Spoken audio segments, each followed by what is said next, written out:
Avant de commencer, n'hésitez pas à vous abonner à la chaîne si ce n'est pas encore fait et restez courtois dans les commentaires. Nous faisons un tour du côté du Sahel. Depuis plusieurs années, le Sahel est confronté à une menace sans précédent par des terroristes, des narcotrafiquants et des bandits armés. Cette menace, comme nous l'avions signalé dans un article paru en octobre 2021, risquerait de déstabiliser toute la zone de la CEDEAO.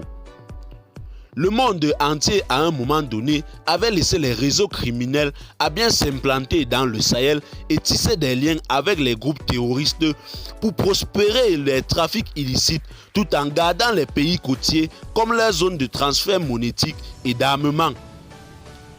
À cause de l'absence des États dans la zone rurale et reculée, les groupes terroristes contrôlent les revenus économiques et imposent la zakat et les impôts aux pauvres citoyens et deviennent les vrais soutiens de ces derniers. Aujourd'hui, avec l'insécurité grandissante dans le Liptako, tous les pays de la CEDEAO doivent revoir l'ensemble leurs lignes sécuritaires tout en mettant ensemble une véritable politique sécuritaire commune et de développement, c'est-à-dire chercher ensemble des réponses endogènes. En 3 ans, la région a subi plus de 5300 attaques imputées aux terroristes. Celles-ci ont fait environ 16 000 morts et davantage de déplacés. Entre janvier et mars, plus de 840 attaques ont eu lieu, freinant les projets de développement dans plusieurs États ouest-africains. Mettre sur place des sciences et des techniques de patrouille conjointes aux alentours des frontières.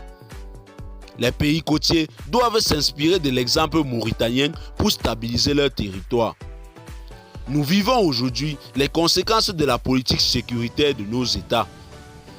L'erreur que le Togo et le Bénin ne doivent pas faire, c'est de confier leur sécurité aux supplétifs. L'annulation de l'accord militaire entre le Mali et la France doit servir de leçon pour tous les pays côtiers. Aujourd'hui, les sociétés civiles maliennes et françaises doivent s'impliquer davantage afin de renouer un dialogue franc entre les deux peuples. Ils doivent former, équiper les vaillants soldats béninois et togolais.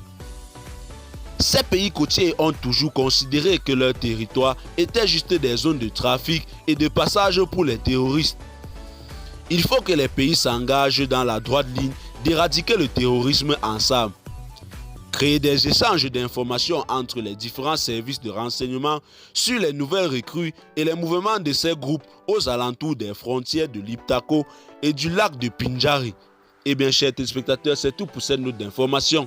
Laissez-nous en commentaire ce que vous en pensez et à très bientôt pour une nouvelle note d'information.